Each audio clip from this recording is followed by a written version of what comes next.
Welcome to Reach Up, the podcast of Reach Health, where we talk about how innovation in healthcare communications can actually help people reach better health outcomes.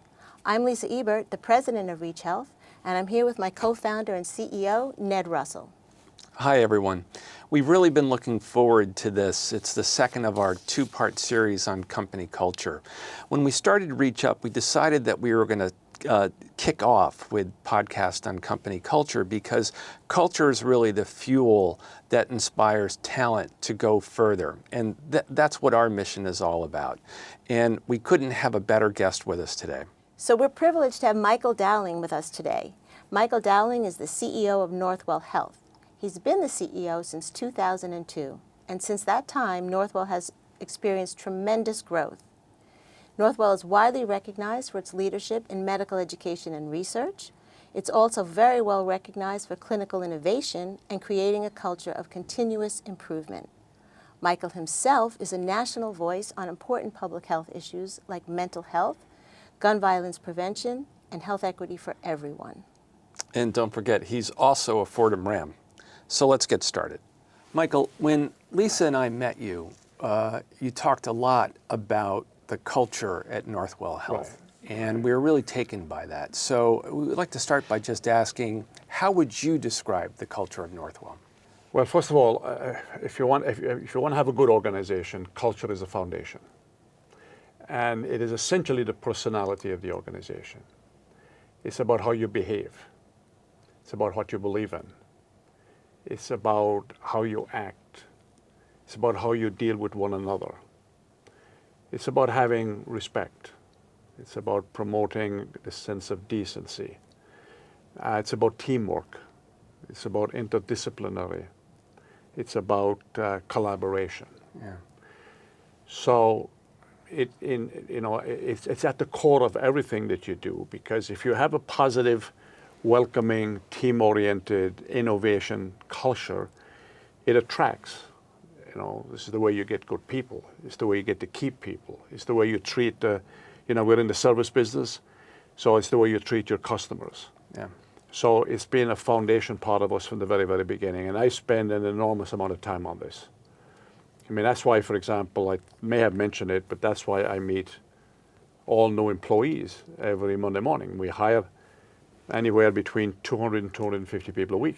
So you're the largest employer in New York State. Right. I'm sure people are saying, how can you actually do that? How does that work? Well, the answer I give to people ask me that, which is a lot of people ask me that question, I say, well, tell me what's more important. Given everything you've got to do, who does the work in the organization? It's the people on the front lines. Right. It's the people in the middle management, the first line supervisor level. We're in the people business. Yep. And that's true of any business that deals with the public. Yeah. For that matter, any business. So if you can't find the time to spend time with the most important resource and asset that you've got, then I would ask you, what do you think your role is? Yeah. The most important asset in any organization walks in the morning and walks out at night.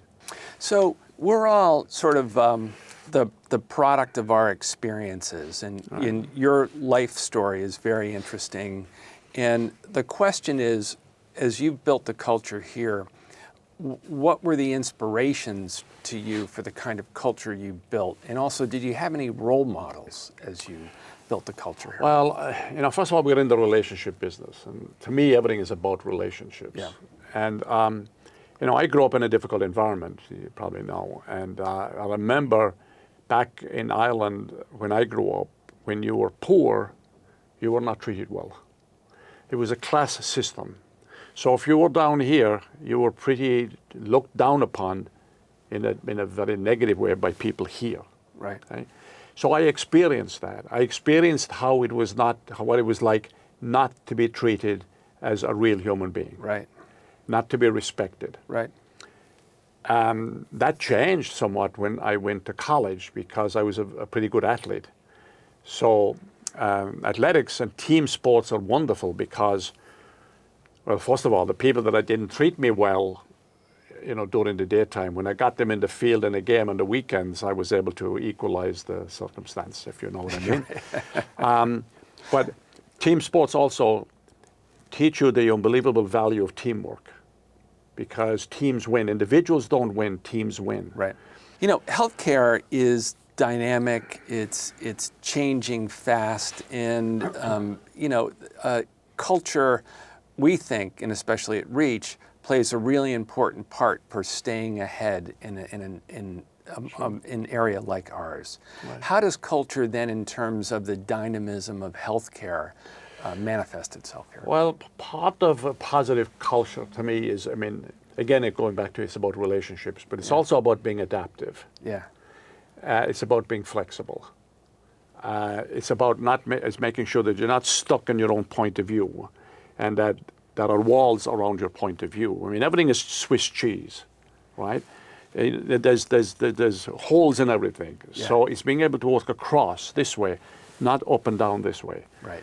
So what's great about healthcare is the dynamism, is the fact that it changes all the time, that there is there is a core consistency, but what we do each and every day is continually changing.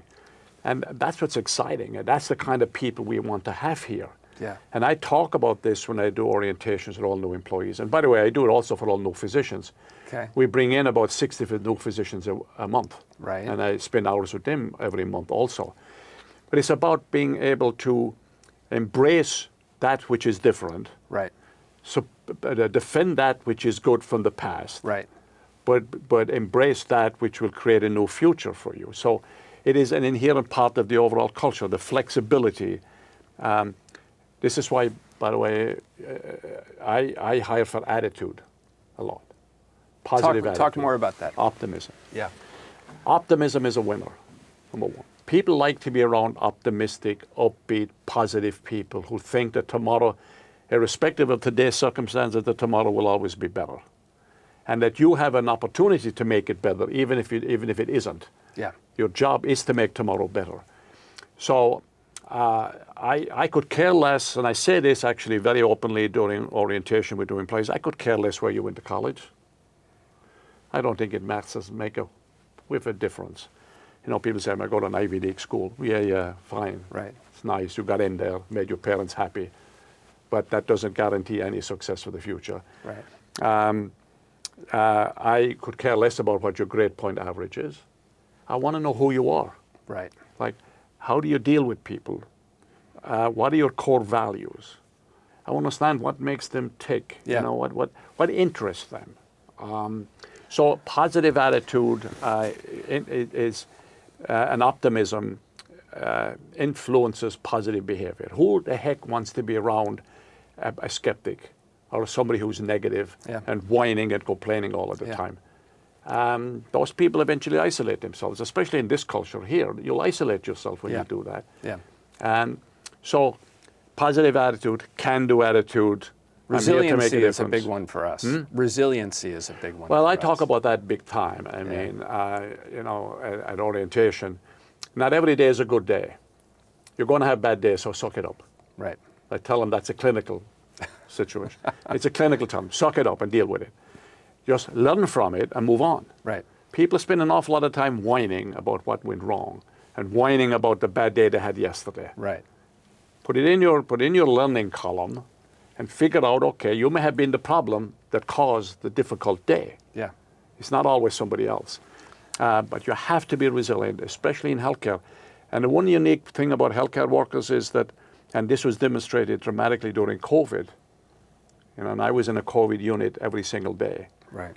During COVID, and you saw remarkable resilience in a terribly difficult environment. I agree.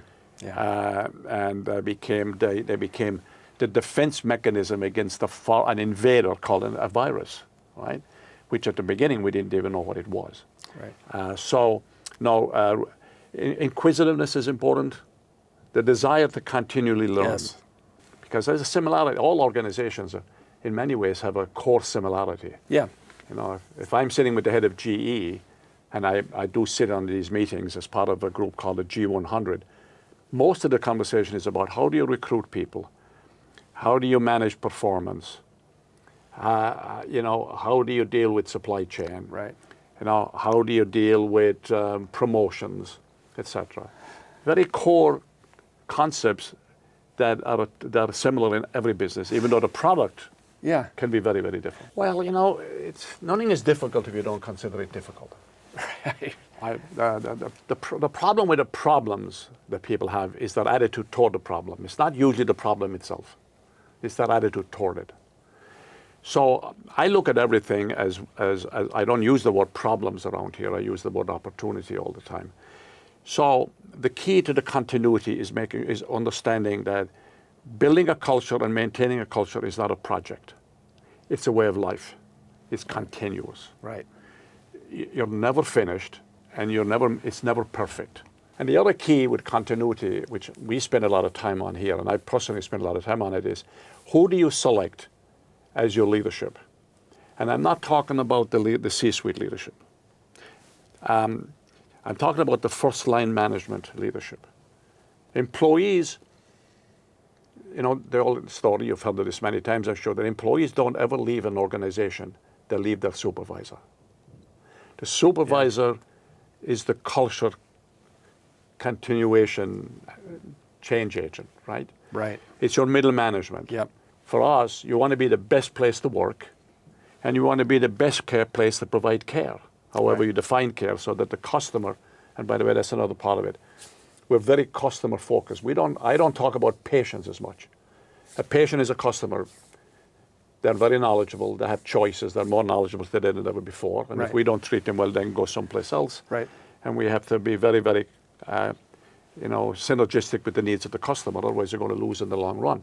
We select about 100 people a year from across the organization, and we put them into a group. I call them high potentials. That's the group of people that can become future leaders. And at any one time, we have 400 or 500 of these here. And I meet them in groups of 15 or 20 every 2 weeks or so for 2 hours. I'll sit with them for 2 hours. And why? Because I want to get to know who they are. And I want them to know what's going on across the organization. And we move people around quite a bit. There's nobody here that has worked in any leadership facility that has basically worked in one place their whole period of time. Right. They're in this office, they're out in a facility, they're in an ambulatory facility, they're in a tertiary hospital, or they're in a community hospital. And if you have the right people moving around like that, you're having your culture advocates all over the place. We were taken when we met you in your line, our competition is the status quo. And it seems that when you're moving people around like that... I didn't think people remember anything I say, so you remember what I said, huh? we took copious notes. Lisa made sure that we did. So when you're moving people around, that would seem to be another way that you're sort of giving them new things to look at. It gives them new perspective. Like the view from here is very different than the view from there. Right. If you're in a hospital like North Shore, big place, and you're always there, that becomes your world. You see everything through the lens of North Shore Hospital. Right. Now you bring that person in here, and they think, oh my God, I got to think about Staten Island, and I got to think about Westchester, and I got to think about Connecticut. Right. And the key in culture also is you need a system, culture, series of behaviors that are acceptable. But you also need to preserve those things that are unique to local locations, because every location, they have unique histories. They have kind of unique ways of doing things. You don't want to kill that which is local and unique that is strong. Right. Now, if there's local and unique that is detrimental to the organization, then you've got to change it. Right. And the way you change that is you change the people. Right. Because, in the building of the health system over the years, we've changed out people all the time. I mean, there is nobody here today, with 3 or 4 exceptions, that was in this organization as a leader 15 years ago, 20 years ago. Wow.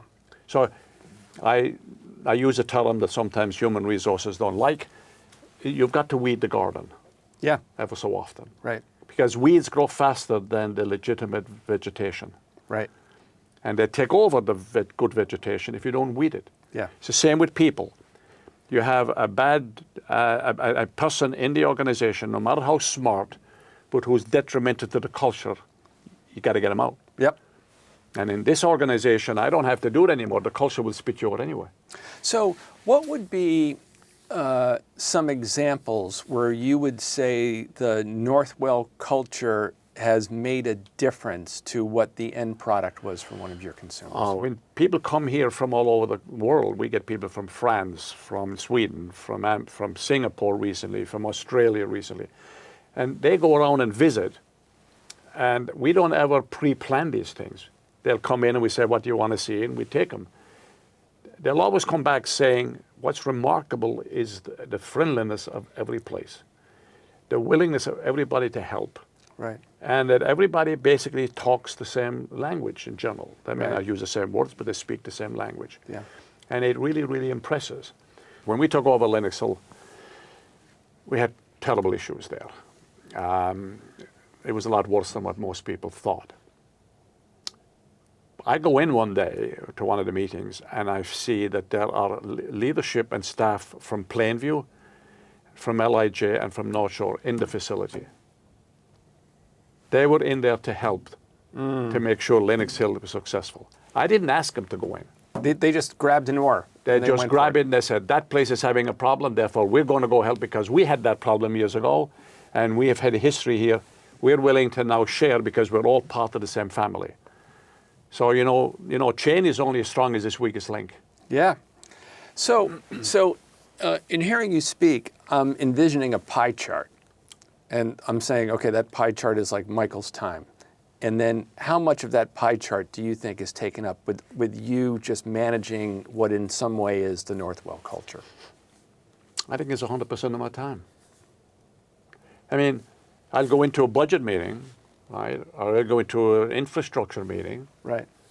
But how we behave in that meeting is part of the culture. Yeah. You won't go into a budget meeting and have people screaming at each other or blaming the other guy or pointing fingers and say, I'm great, but he's terrible. You won't find that here. So how you handle yourself in a difficult budget environment and how you respect different points of view and how you learn from one another and how you try to help everybody get better is part of the culture. Right. So it's everything. Culture is how you live. Right. Think of it this way. Yeah. It's like your family. It's a family here. Northwell is a family. So in a few months, you're going to move into a new role as a CEO Emeritus and concentrate on things like mental health and gun violence and whatever else that you're going to do. And there's kind of two questions. One is, as you embark on that, what about culture from Northwell is going to help you in that? And I guess the second question is, what's your wish as to how the culture here evolves as you go into that different role? Right. Well, the goal is to continue to improve all the time. I mean, whatever you do your best at it, but you have to have the understanding that it can always get better. So what you're hoping is, and what I believe will happen, is because of the basic core human infrastructure we have here and the kinds of people we have here, that it will be enhanced. Right. And get better. Yeah. And maybe change a few of the dynamics that I participated in. And that's fine because things do get stale over a period of time and you've got to enhance it. So we are, when we recruit for physicians or we recruit for researchers and you ask them, why did they come here? Culture. We got about 30 researchers from our competitors there a couple of years ago. And when I sat with them, I said, why did you come to the Feinstein, which is our research center here? They said, because of the way everybody works together here. It's not, it's not like you don't have to watch your back. Mm-hmm. It's the collaborative culture of the research arm that makes people come in. And that's what you will get when you talk to most people, including the people we get from Cleveland Clinic and Mayo Clinic and Hopkins, etc. Right. And we're known. So as I transition into a new role, which transitions are, you get to a point when people ask me the question, is it hard to leave? It's always hard to change, but change is important. Right. It's important for the organization. The worst thing for any organization is to have leaders stay on way too long and believe that it's all just about them. The culture here is not about me. The culture here is about the team we have built here. Right. And that team is staying.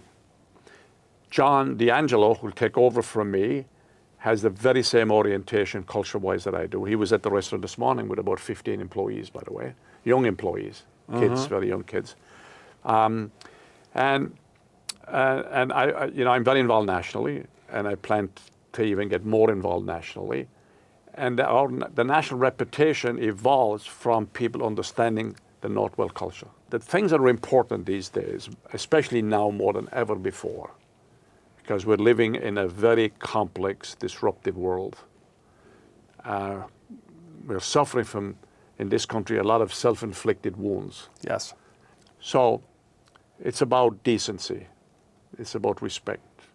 It's about integrity. It's about trust. Remember, we're in the trust business. Yeah. Relationships are about trust. Yeah. I'm not going to be your friend if I don't trust you. I'm not going to work with you collaboratively if I don't trust you.